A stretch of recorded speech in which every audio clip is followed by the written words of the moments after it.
Hi, good morning. Today I'm going to cover another murder that happened in our small little town of Greenfield.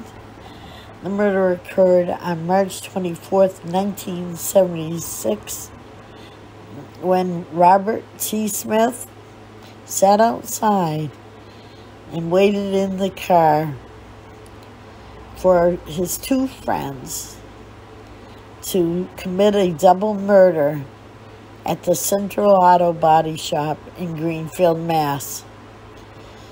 The man was a member of a gang that they called the Troy Boys, who had in the city of Keene, New Hampshire, raised havoc and had several felonies.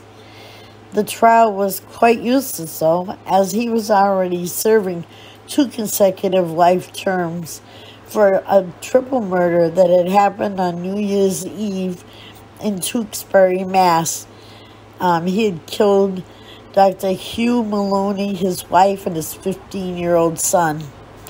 As a result, both men, local Joseph Seposki, I'm sorry if I mispronounce this, Seposki, and Edward Lavin lost their lives. Michael J. Renz, Robert S. Wilson, and Smith, who had previously worked at the shop, once again continued their reign of terror, all for a lousy $115.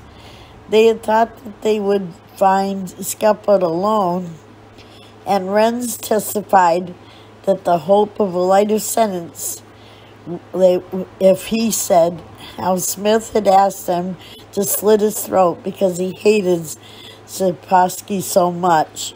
Smith claimed that he seemed supposed to be trained in some kind of auto body training through GCC, and that he had used them just as a gopher.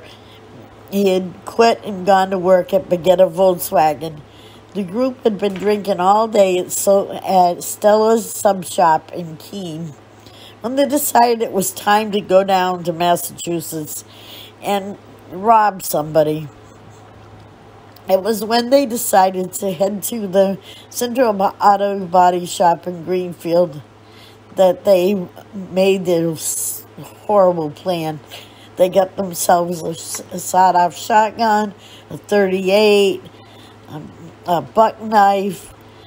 They carried with them shoestrings with the thought of tying them up, and they had masks so that their face would be hidden if somebody saw them. It was James. The two men certainly did not deserve what they got. Joseph was born on June 26, 1910 in Sunderland, Mass. He was a World War II veteran and a member of the Elks. He left his wife, 2 brothers, and 2 sisters. Edward Lavin was a younger man and lived in the town of Turners Falls. He had been born October 6, 1940 in Greenfield and worked 2 jobs. The other one was as an accountant for the Greenfield Savings Bank.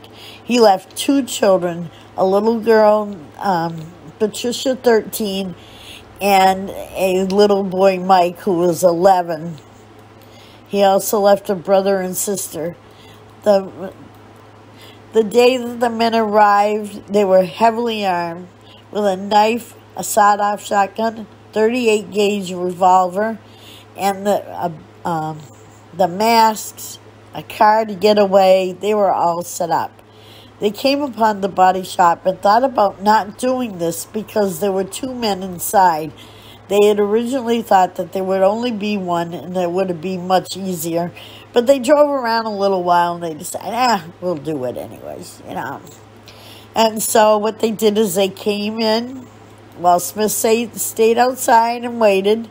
They went into the shop and held Lavin with the hostage with the gun, and Wilson pushed poor Joseph through the door, and as he did, he whacked him in the back of the head, knocking him to the floor.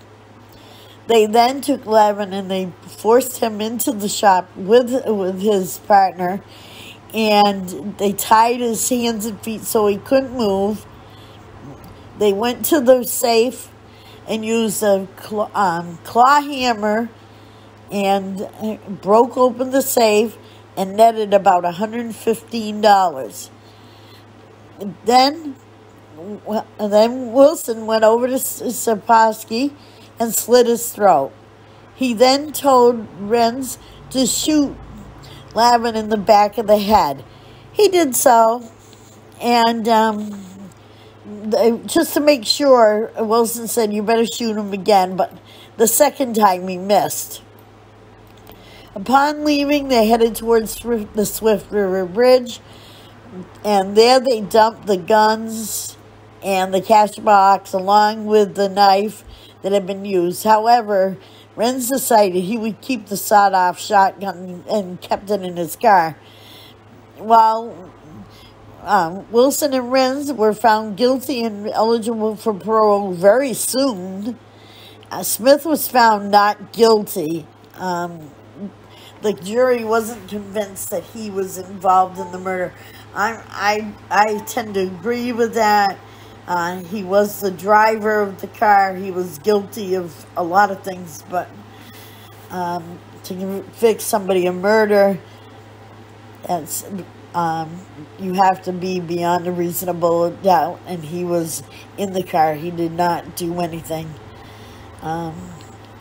Thank you for your time, and I hope this is something that can be remembered. And saddened for the loss of the two men's lives, certainly, but they, it must be remembered so it doesn't happen again.